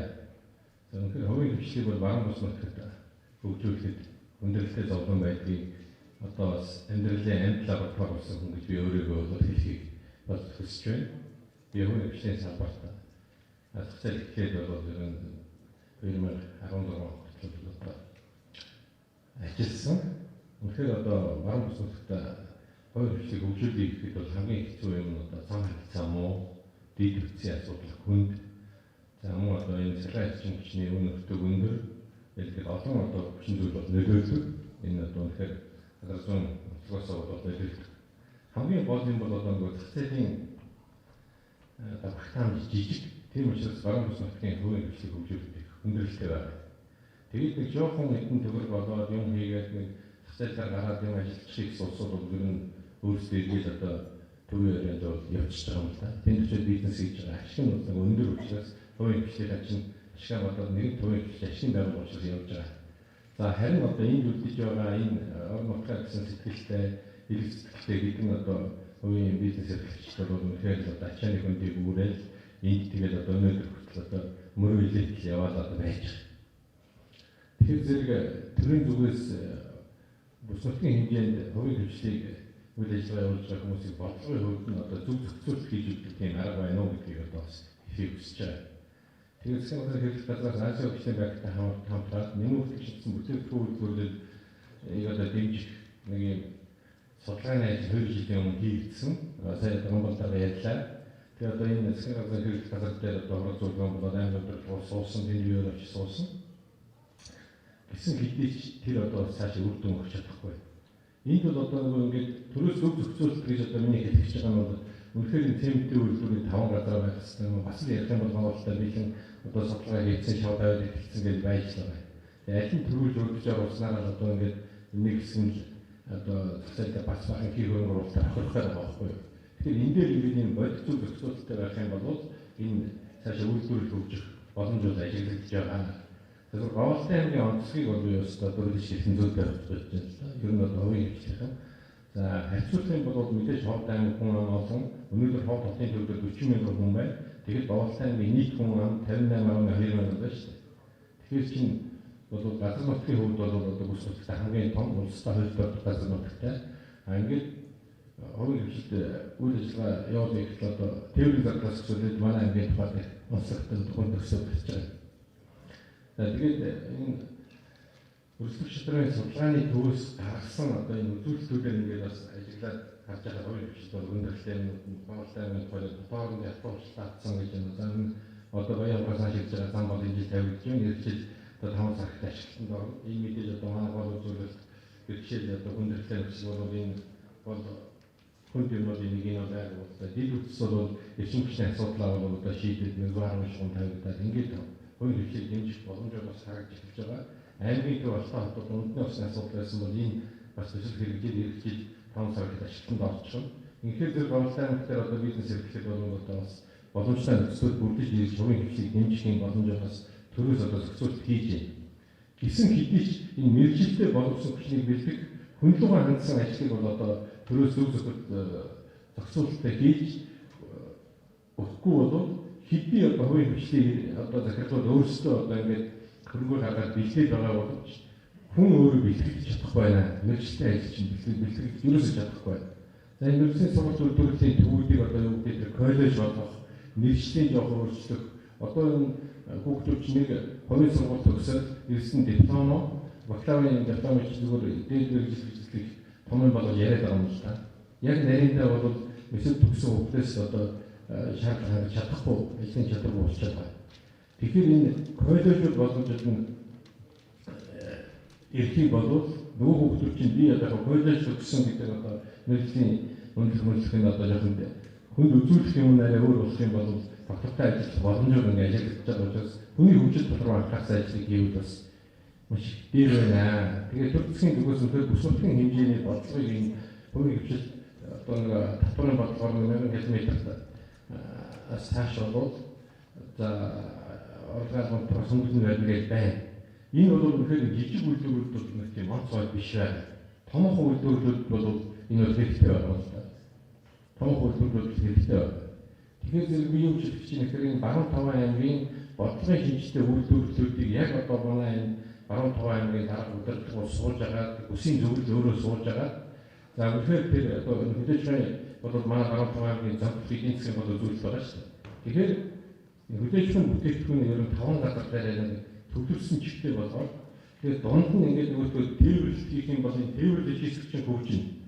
Одоо зүгээрчүүд албан сая одоо ингээд өөрөө бүх тайлбарыг хийж байгаа. Энийг бол би бас удаанаар харж байгаа учраас бүгд худалдаж хийгдчих бол одоо тэгээд бид нар чинь бүгд наашаа хийж ирэл энэ төвлөрчөөр баахан эзгүй нутаг үйлдэн тэр асуудал яах вэ гэж одоо гарч байгаа. За одоо ганцхан дэлгэрэл хэлбэрээр хөгжих хувийн хвчлийн одоо бизнес бол аяж жуулчлал. Тэгэхээр аяж жуулчлалыг бол манай баян гүшүүд бол бас үлгэрч одоо хөгжүүлж гаргаж ирж байна. Тэгэхээр баялагийг ирж байгаа аяж жуулчлалыг бид нар бүс нутгийн хэмжээнд яаж хөгжүүлэх вэ гэдэг бодлого бол одоо авцсан ингээд бид нар холбогдчихж байгаа учраас авцсан сайжруулчаад энэ аяж жуулчлалыг бол одоо цааш нь өөрийнхөө орон нутгийн онцлог тааруулсан тэр ирж байгаа жуулчлалыг авдаг маршрутыг одоо сайхан өөрөж авдаг энэ тогтолцоо сүлжээг бол бас аяж жуулчлалаар бол манайхан одоо боломжтой байна. За дээр бид түрүүн хэлсэн малчгүй одоо гол зөвлөх салбар учраас бид нар өнөөдөр яриад байгаа энэ баруун таван аймгийн малын энэ эрүүл одоо махан бүтээгдэхүүний дэлхийн зах зээлд гарахтаа нэгдсэн нэг бодлогот ороод энэ зах зээл рүү одоо орохын тулд бол аль талд нь одоо ямар ч халаал арга үйлдвэр байх аль талд нь одоо энэ Оросын улбаны улсад таасан тэр одоо лаазсан бүтээгдэхүүн үйлдвэрлэхийн гэдгээр гарах юм бол энэ бол бас их зөв зохистой болох бол энийг зөв би зүгээр нэг энгийн одоо ойлгосоор нэг юм яриа л да. Жишээ нь махны үйлдвэрийг бол өмнө нь бол одоо тухайн байгуулсан байдаг тийм ээ. Тэгхийн бол заавал хил тавир гэдгээр нь энэ баялагын хотод махны үйлдвэр байгаа гэхүү дунд нь бидний чинь хотор нөөцлөх хийгээд задгаа одоо ус ургамалтай Завхан аймаг руу хүргээд тэнд махан болсгоо тэгээд буцаагаад гэх юм бол энэ бүтээгдэхүүн дотроо шингэх үний өвтөг энэ одоо тээвэр одоо бусад юунаас дотооддоо өмнө өөрөө бий болж өсөөд тэгээд цаашаа Эцгийн зах зээл рүү бас энийг шаналтай болгож хүргэж чадах юм бол энэ махан бүтээгдэхүүн болох болов. Яг одоо захын цэгт хүрэгч захын цэгээс шууд одоо экспортлоод байх бол одоо ашиг нь бол байдаг л байна. Тэгэхээр дотооддоо ингэж одоо харилцсан ашиг бий болгож гаргах тал дээр бас бид нар санаачлах гаргуул яасан бэ гэж одоо би бодож байна. За баярлалаа. За сүүлийн хэмээний ачаалал гэдэг байна. За манай ховд аймгийн худалдаа аж үйлдвэрийн танхимын менежер Чимэг Сүрэн бас юу гэж байна. Бизнесүүдтэй дэмжиж юу хийх шаардлагатай цаашаа бас үсгийн хэмжээнд чим уу аймгийн хэмжээнд дүүргэнүүдтэй том зураг авах юм бол за сайн байцгаана уу бүгдний өдрийн төрийн би ховд аймгийн худалдаа аж үйлдвэрийн танхимын менежер Чимэг Сүрэн гэдэг байгаа. Манай хол ерөнхийдөө бизнес эрхлэгчтэй дэмжиж ажилладаг үйлчлэлийн амжилт хамруулан түншлэлийн ажлыг бий болгох. Дээрээс нь төр болон хувийн хвшиг холбооч бүр болон ажилтдаг юм байгууллага байгаа. Тэгээд энэ өрсөлдөх шалгуур судалгаа бол асуултаа барьж манайхаа дамжиж авч байгаа. Ховд аймгийн бизнес эрхлэгчтэй өрсөлдөх шалгуур судалгаагаар яваад ингээд юм бизнес эрхлэгчдээс судалгаа аваа явж байгаа. Манай ховд аймгийн одоо аймгийн өрсөлдөх шалгуурыг гээшлүүлэх тулд юу гэж хандаж байгаа, ямар асуудал үүсэж байгаа вэ гэж хараа явж байгаа ч ерөнхийдөө банкны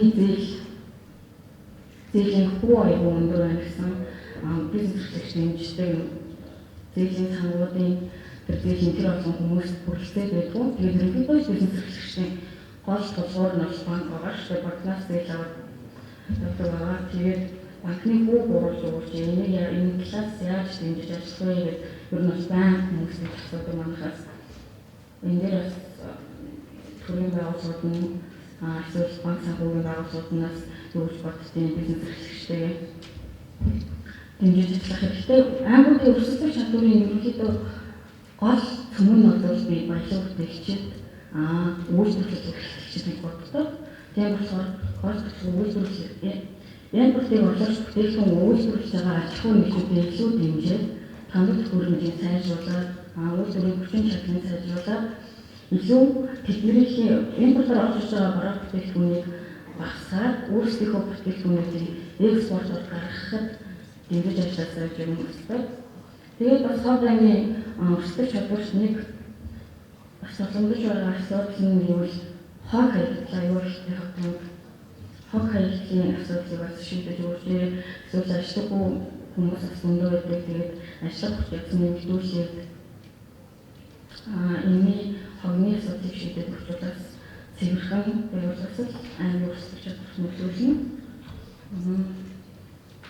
Тэгээд ерөнхийдөө 2018 оноос 2010 он миний хувьд зөвхөн манай судалгаа авдаг болохоор энэ жилийн бизнес эрхлэгчдийн төвшин базар агуу дэвшсэн гэж би бодож байгаа. Аймгийн ер нь дөрвөн том юунаас бүрддэг шүү дээ. Өрсөлдөх чадварын судалгааны асуудал.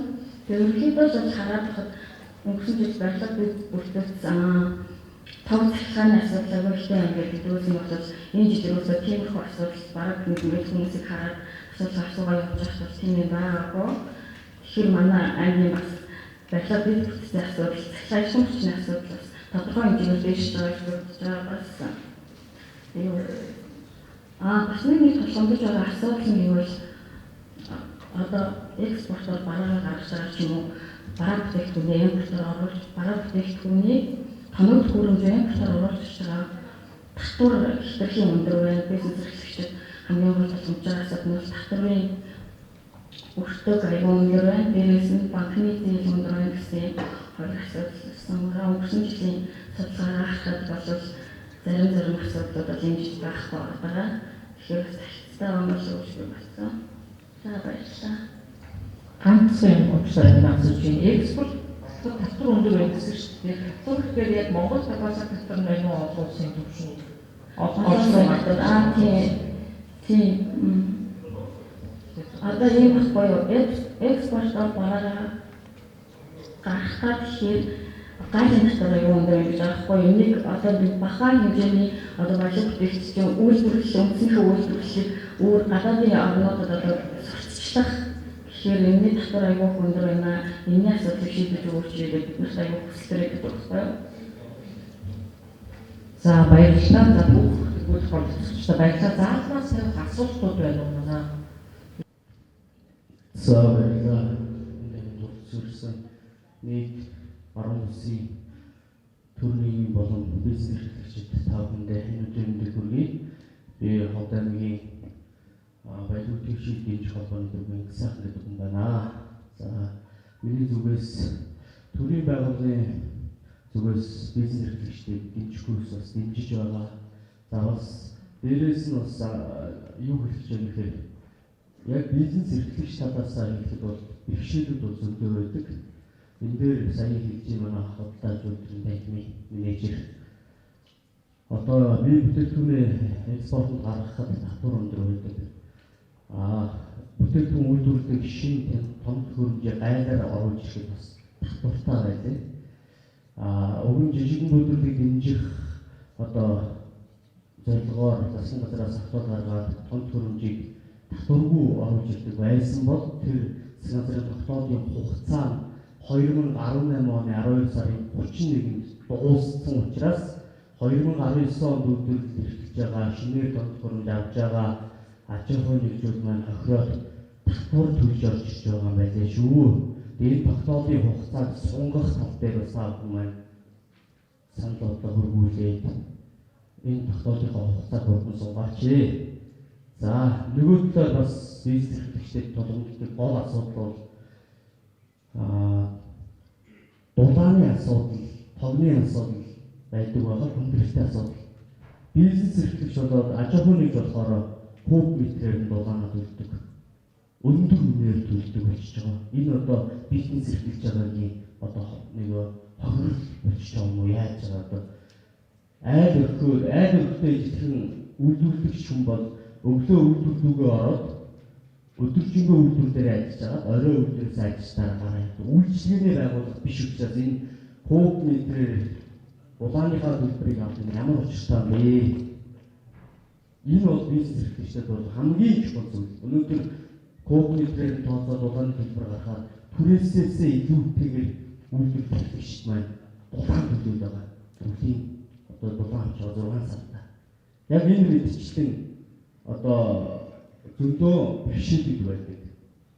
За үйлдвэрлэгч эрхлэгчид маань бүгд түрээсээр явж байгаа. Түрээсийн байрын асуудал манай Ховд аймаг маань бас үйлдвэрлэгч шоу төлбөрийг хэрэгжүүлээд үйлдвэрлэгчтэй бизнесийн шинэ инкубатор төрийг бас шинээр байгуулж өгсөн байгаа. Энэ маань бас их цаашаатай үйлдвэрлэгчтэй зөвхөн одоо түрээсийн зарчмаар биш одоо нөгөө ашигтын зардлаар нь одоо зөвлөлттэйгээр үйлдвэрлэгч шоу төлбөрийн хүрээнд шинэ бизнес инкубаторыг байгуулж өгсөн нь бас баярлж байна. За яг энэ шиг цаана өшөө илүү их одоо Ховд аймагт маань дөрөв баруун бүсд маань мянган үйлдвэрлэгчид байдаг. Эдгээрүүдийн зовлон бол яг ижилхэн. Дээрээс нь тэнд бас хэлжээдээ сая Баянгын аймгийн засаг дарга хэлжсэн. Бидний зах зээлийг хамгаалж өгөөч гэдэг асуудал үүдээ. Хятадаар бол гайлтай машин ихтэйгээр баахан бид бүхнээс одоо тэмдэг өртгөр урд усад үйлдвэрлэгдсэн бүх салбарын бүх төрлийн бүтээгдэхүүнүүд нь баг орж ирдэг. Бид нэр тэр одоо том улсын том гүрний тэр том инновац хөгжсөн тэр одоо үйлдвэрлэгч орнд өсөлтөд бол үүнтэй хамгийн хүнд байдаг. Инхээр энэ гаднаас орж ирээд байгаа энэ бараа бүтээгдэхүүнтэй татвараа тавиад харин эсэргээрэн дээр бараа бүтээгдэхүүнийг үйлдвэрлэж байгаа. За тэр түүхүүдийг оруулж ирж байгаа тэр компаниуд дээр бас тэр түүхэд оруулж ирж байгаа бүтээгдэхүүн дээр татваргүй оруулж ирээд нэмэн үртэг шингээгээд эргээд энэ бидний зах зээлийг хамгаалж өгөх бас таатай. Энэ бас бодлогыг хэрэгжүүлээд дэш уламжлж бас тус одооч гэж хэлж байна. За сүүлд нь эцэсний хэлэхэд бол зүгээр яг үүндээ бид бүхэн хамтарч байгаас чадахгүй байна. Яг одоо энэ хамгийн гол зүйл бол төр бизнесийг холбоод байна гэдэг болохоор биш. Одоо яг үүндээ одоо би бодлогыг тоошоогоо Казахстан руу Орос руу яг ямар айлын татвартайгаар яаж гарахаа мэдэхгүй байгаа. Тэгэхээр энэ талын мэдээллийг хангаад өгдөг. Одоо энэ худалдаачуулгын нэгмээс аймагаас одоо энэ бүгдээс нь за таны бүтээгдэхүүнийг энэ ус руу энэ аймаг руу одоо ингэж нөлөөлөх боломж байна. Энд ийм зах зээл байна. Та надад энэний стандартаар ингээд үйлдвэрлэе надад өгөөч тий. та татвараа энийг ингэж хэлэх юм. Энэ татварыг ингэж хөнгөлөх боломж байна гэдэг. Бас энэ тал дээр бас эдгээр хоорондоо бас уялдаад ийм одоо бас хүсэлтүүд байна. Дээрээс нь ийм биднэрт бол ийм бас асуудал тулгамдж байгаа. За би Улаанбаатар маркет компани төлөвч байгаа хүмүүс байна. За миний хувьд болохоор Улаанбаатар галбал компани маань аялал жуулчлал судалгаа шинжилгээ хор хэдийн менежмент хөлбөмбөгийн ажил гэсэн чиглэлээр ерөнхийдөө одоо хоббигийнхаа тулгуурласан гэрээ ямар чиглэлийн одоо ажлууд байх зүгээрээ судалгаанаас харж байгаа энэ чиглэлүүдийг одоо чиглэлээр байгуулсан байна. Тэгээд сайн сударгынхаа одоо хэлбэрийг үзлээ. Тэгээд нэг дотроо хүлээжсэн аялал жуулчлалын зарим ярих болов гэсэн ерөөсөө юм ирсэнгүй. Манай одоо бүх нутгийн хэмжээ манай одоо Монгол улсын хэмжээ аялал жуулчлалын зүйлийг маш их шинжтэй ярьж байна. Бид нар бол одоо эдийн засгийн солонгоруулалт гэдэг одоо манай төр засгийн хүмүүс хийгээд байгаа. Тэгвэл бид нар бас аялал жуулчлалын солонгоруулалт байна. Оруулж одоо эдийн засгийн солонгоруулалт байна. Миний хэлэхэд санаа болохоор одоо за хинтээ аймаг бол одоо бүх аялал жуулчлалыг маш одоо хөрөнгөнд оруулж байна. За хөвсөд аймаг баярлалын аялал жуулчлалыг явуулж байна. Тэгвэл хот аймаг за баяуулын бол ойлгомжтой маш явуулж очиж байгаа. Ганцхан одоо бүрдийн одоо бүрдчин охиноор хамжуулж дэлхийд одоо гарч ийн. Тэгээд Холливуудын жүжигчид төрсгийч одоо тэгээд аялж явж байна. Сүүл одоо Трампын төрсгийч одоо аялал явж байна. Тэгвэл хот аймаг зөвхөн манай энэ аялал жуулчлал дамжин өнгөрөх цэг одоо байгаа байхгүй юу? Ерөөсөй сонирх нь маш бага. Тэгвэл бид нар дамжин өнгөрүүлмээр байна шүү дээ. Энэ жуулчлалыг татмаар байна. Бид нар юугаар татах вэ? Манай хот аймаг ямар онцлогтой 13 ястан үндэстэн ийм язгуур урлаг хөрмийн ийм албастай одоо ялгаатай ийм зүйлээр хүн хамтлаг тав бүгд нэгж байгаа. Европын орн, Америкийн хэсэг бүх улсууд одоо ингээд хөрмийн ахиргаараа одоо тэр хүмүүсийн хэлийг ойлгохгүй байсан ч хөрмийн ахиргаа биширч чүтээд одоо ингэж явж байна. Тэгвэл тэр хөрмийн ахиргаа чинь манай их нутгийн хот аймаг шүү дээ. Үүнийг яагаад бид нар хөгжүүлж болохгүй вэ? Одоо энэ 10 сарын 30-нд хөрмийн том одоо гинс юм бичдэг. Том арга хэмжээ болчих чинь. Энэ зүйлээ одоо дэлхийд сурч таниулах арга хэмжээ авч байгаа юу? Тэгээд нэг зүйл анзаарсан манай одоо төв захиргааны байгууллагч гэдэг нь бүх зүйлийг дандаа тулгуурлаж одоо тавьдаг заатайхтаа энэ аял жуулч чирээсэн маш төлөвлөлтөө өгөх хүмүүс гадаадын жуулч одоо хэдэн сараас би явж одоо жуулч үзэх юу үзэх үү наадмыг одоо төлөвлөсөн байдаг шиг за манай цайны зам хизээ болох вэ? Манай хөвийн наадам хизээ болох уу? Манай язгуур урлаг бие наадам хизээ болох уу? Энэ холдын хүн хамтлагийн чинь их үсэг хот аймагтай холбоотой байна. Энэ аймгийг хүчтэй чандман сум ямар байх юм бэ? Ингээд баримтат кино хийдэг ч юм уу ийм зүйлийг бид нарт одоо хэрэгтэй байна. Энийг бол анхааралтай аваач гэх юм байна. Тэгээд одоо дээрээс нь шинээр одоо бизнес эрхэлж байгаа хүмүүсийг аль болох одоо дэмжих талаас нь одоо хандаач. Яг компани байгууллага шууд татвар дээр оршиж татварынхаа тайлбараа өгөөрэй. Шууд татвараар ханддаг. Эхлээд ядаж чинээр одоо бизнес эрхэлж байгаа хүмүүс бол ядаж баяр хүргэе. За бид нар ийм бодож байгаа шүү. Ингэж одоо нийтдээ тав хүнтэй холбоотой байя гэдэг ч юм уу тэр цаараас ирсэн ярьдгүй шууд татварынхаа татварыг явуулдаг. Тэгээ худлаа ажилтны тэнхмийн хувьд болохоор хоорондоо уялдаа холбоотой ажиллах хэрэгтэй зорилго байдаг. Гэвч одоо улсын бүртгэгчдээс бол одоо за танаас шинээр нэг бүртгэгчд ямар компани бүртгэж чинь манай бүртгэж аваа гэдэг ч юм уу ингээд шинэ бизнес эрхлэгчтэй бас хамтар зориулж зарыг бол маш тулгуур шаяад байгаа. Өчигдөр би орой бүр энэ төвийн хүмүүс рүү холбогдож бүртгүүлсэн байгаа. Ховрын нэвсгийн юмнээс тэгээ өөр мэдээлэлс би бол авчихсан байсан. Надаас бус нь одоо энэ мэдээллийн талаар аваагүй хөрийн бичгийн хүмүүс зөндөө байгаа байх. Энэ бол ирснээс зараа сайн тавьж байгаа чи дээрээс нь төсөлт бүртгэж байгаа тийм байгууллагууд дээр заруулахаар бас нэгэн 2 хоногийн өмнө зарах гэдэг чинь бэлдэх устай ерөөс байхгүй. Тэгээд иймэрхүү санд одоо илэрхийлж тэгээд энэ тагчмыгаа ингээд манай аяг хөлсөн ирсэн одоо клизерыг үлсдэг чадвар судалгаа гэсэн хатсан манай ордын сүүлээсээ 5-6 дэх яваад байдаг. Тэгээд одоо бол яг сүүлийн нэг 2-3 жил бол байрлал өсөлттэй ажил аюулсаа хийж байгаа. Гэхдээ бол энэ аялал жуулчлалтай бас бид нар ямар онцлог бай бид нар ямар давуу тал тэрийг харах юм бол илүү өсөх чадвар магадгүй баялагын аймгийн хэмжээнд хүрээд очиж чимээ тиймэрхүү санагдaltaй байна. Баярлалаа.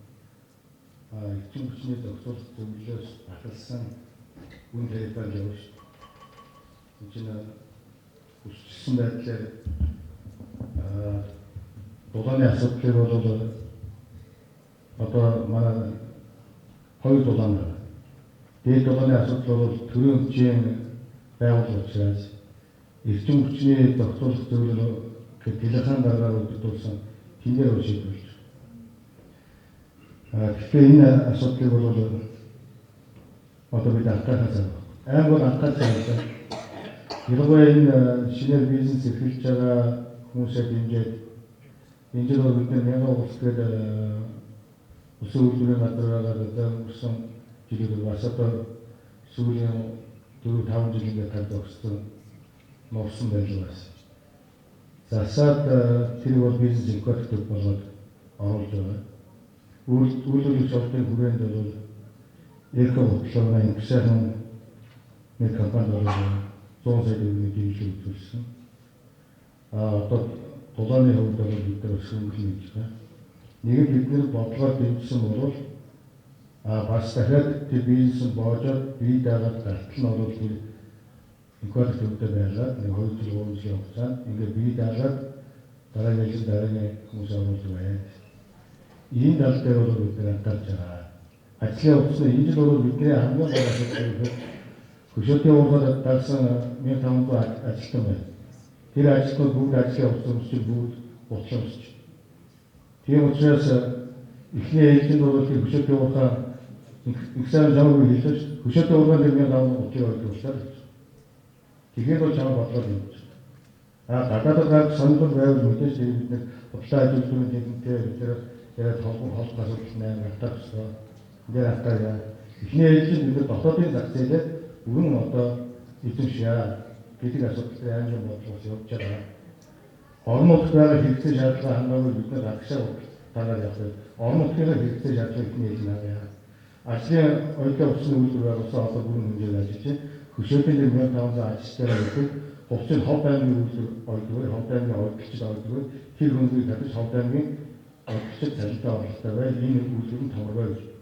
Яг энийг дагсан одоо 3 чи өөрөө чинь байж байгаа гэж байна. Одоо бол дахиад дээрээс нэр 4-5 жижиг үйлдвэрүүд оруулна. Нэг өсөлтөө энэ бизнес инкубаторыг 100 орчим ажлын байртай ийм одоо төв болохыг зорж байгаа. Ингээд бол ерөнхий харин тэр гажил татварын асуудал бол бид нар бас зохицуулсан тавья. Энийг бол одоо ялангуяа одоо жижиг дунд бизнес эрхлэгчтэй бид нар энэ гажил татвараас хөнгөлж ирэх ялангуяа орнууд хэрэгцээ шаардлагатай байгаа энэ асуудлыг бид нар хөнгөлж ирэх асуудлыг бол зохицуулсан тавья. Бидний асуудлыг хэлээ.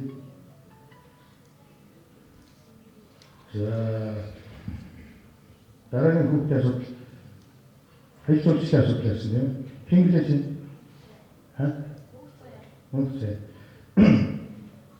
мөнгөцөйг яаж байгаа зүг. Ялангуяа зүгээр энэ аялалчдын асуудал сая өнөөдөр цаг байсан гэж харагдаад тэгээд энэ сууж явах учраас энд бас цаг багтахгүй асуудал ялгаж төрүүлсэн байна. Энэ бол аялалчдын асуудал бол үүндээ би зэрэг хэлэх болоод хэлдэг.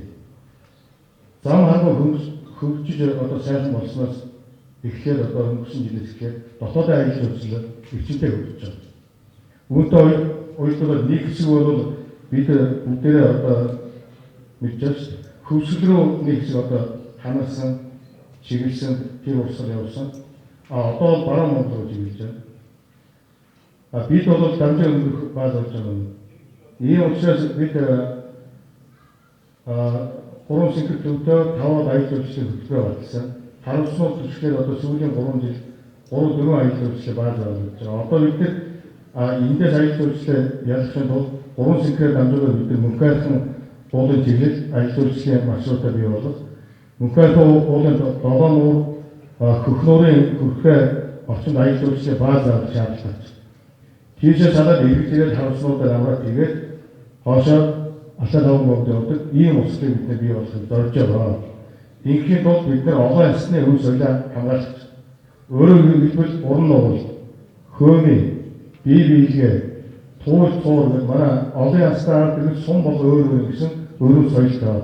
Эхний ээлжинд бид нар 10 сарын 30-нд хөөмийгөө бид нар ховд аймаг шүү, энэ баруун Монгол шүү, ховд аймгийн чануусан заралтай манай ховдын мэдээ данслан гэдэг тэр хөөмийг үчээр доош иргэжтэй тоог гэдэг нэмэгдүүлэх асуудал хий хөрвөл энэ албаны зохион байгуулж.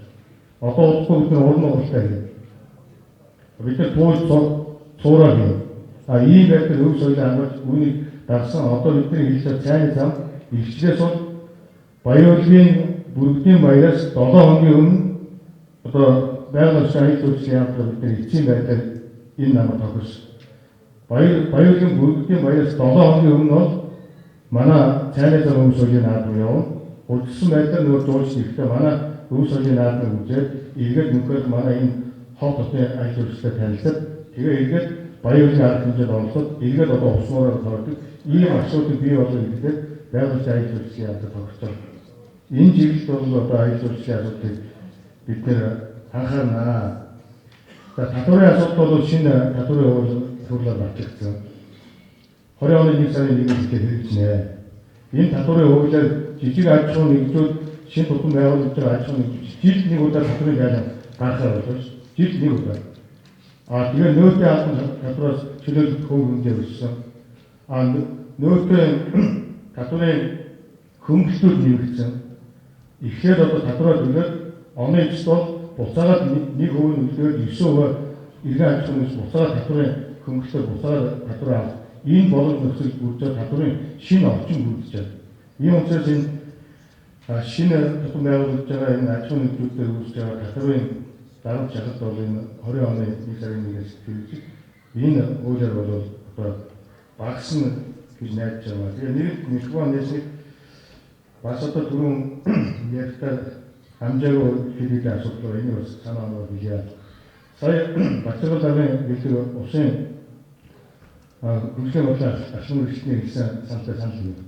Бүх аймагуудаар үндэсний үйлчлэгийн газар яваад одоо бид нар хилцүүлээ зохион байгуулах саналаа өгсөн. Ховд аймагт 34 төрлийн одоо арга хэмжээний саналаа өгсөн.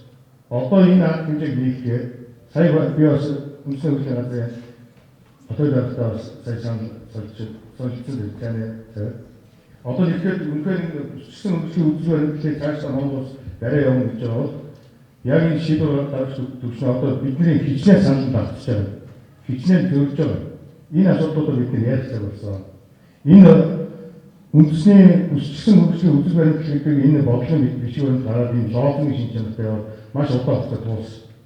Ийм учраас одоо өнөөдөр сая би ингээд ийм төслүүдийг ингэж хийхэд ховдоо төслөд төлөвлөлөг яах юм бэ гэж асууж ярьж байгаа. Тэгэхээр энэ өссөн үйлчлэгийн үзэл баримтлал логикийн шинж чанартай бид нар ийм байгуулж яг ус бодлоор дэмжсэн бодтой дэмж үзүүлсэн бодит зүйл байх. Одоо өнөөдөр Бахбаатарын их хурлын гишүүд тойрогоо төсөө тасалдаг. Айн орнуудын засаг иргэдийн хувьд их мэдээ шийдвэрлэв. Орнуудын хөрөнгө оруулалтын асуудлыг орнууд мэдээ шийдвэрлэх их мэдлийн хомсдолтой ийм байдалтай байгаа юм. Тэгэхээр энэ нүгээр би юу гэж хэлэх юм бэ? Манай энэ сургууль зохион байгуулж байгаа манай байгууллага бол одоо үнэхээр та бүхэн судлаар болж бид хүлээн зөвшөөрч. Энэ бол дэлхийн жишээ бүрсэн энэ нэгдсэн нэг одоо үзүүлэлтээр ингээд бүх аймагуудаар үүсгэх чадварын энэ судлаар авч зөвшөөрч. Нэгдсэн энэ судлаар улсын хэмжээнд та бүхэн хийж чадж байгаа шийдвэр гаргах төвчний байгууллага та бүхэн саналаа болгож тэр уламжлсан санал дээр энэ орнуудын захиргааны байгууллагууд аймаг хөтөлбөрийн гэрчлэгийг аваад энийг бол бас одоо засаг залруулах ажил асуудлыг бид нар боддог юм байна. Сая одоо хэн бацаагаар бас хэллээ шүү дээ. Бүснутгаараа одоо юу гэдэг үзүүлэлт доогуур байна гэж тийм ямар нэгэн одоо засаг шаардлагатай асуудал байна гэж байна. Чанар шаардлагатай хэрэг шуург байна. Эсвэл одоо солих шаардлагатай хэрэг шуург байна гэсэн.